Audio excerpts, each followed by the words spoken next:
ele ajudava, ele passava horas que não almoçava, ele passava dias que chegava à casa às vezes à meia-noite. O Sr. Acácio, para mim, sempre foi uma pessoa educada, extraordinária, tinha uma imagem pesada na produção. Eu, em termos comerciais, não via, sabia que não podia falhar com aquele homem. O sinal que se fazia para estar, que se dizia que estava lá o patrão, que ele chegava por volta das 10, 10 e meia da manhã, era um sinalzinho assim.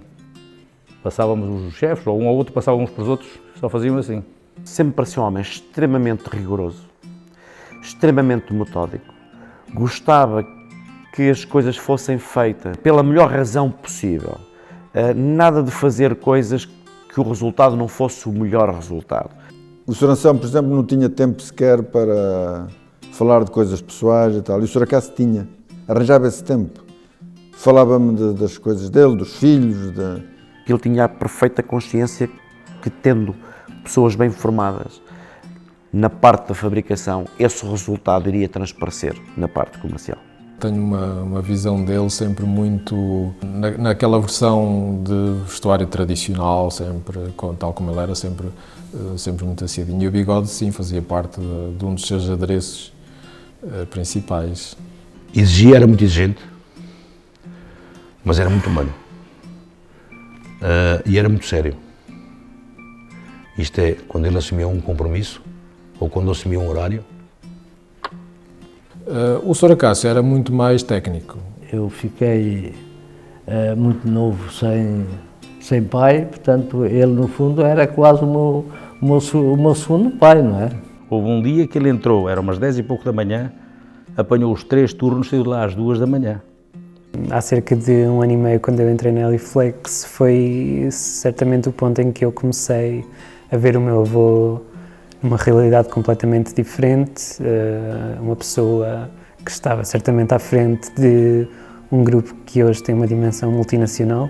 Foi sempre uma grande surpresa porque eu sempre vi o meu avô como uma pessoa extremamente brincalhona e depois, quando o vi pela primeira vez e o via passar em chão de fábrica com, claro, um olhar muito concentrado, sempre a inspecionar o que é que se estava a passar em cada um dos departamentos, foi uma surpresa, até porque eu lembro-me dele ter passado por mim a primeira e a segunda vez que o vi e mal o cumprimentei porque ele manteve aquela postura de claro, que devia ter todos os dias. Eram pessoas muito diferentes, com características pessoais também diferentes, e que eu julgo que se complementavam e que fizeram da Eliflex, portanto, aquilo que ela é hoje, não é? O Sr. Acácio era uma pessoa com muita verticalidade, com uma capacidade de análise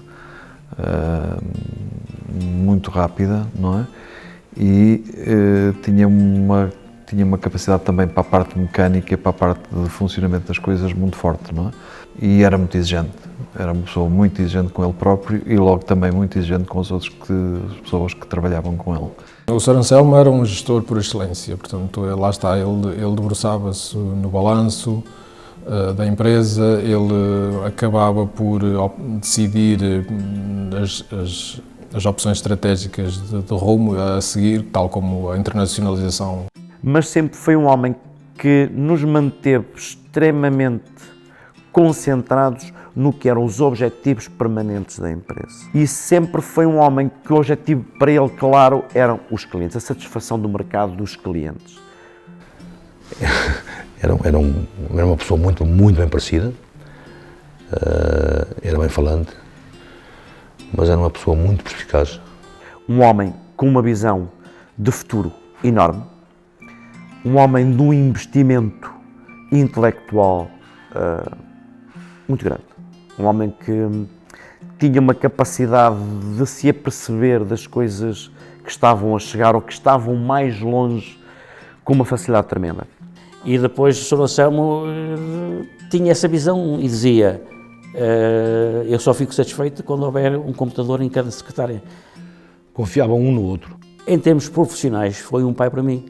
O Sr. Anselmo era uma pessoa com uma capacidade de previsibilidade sobre o futuro, muito mais, enfim, com os olhos mais focados no futuro e capaz de aceitar desafios, digamos assim, para para fazer qualquer coisa diferente.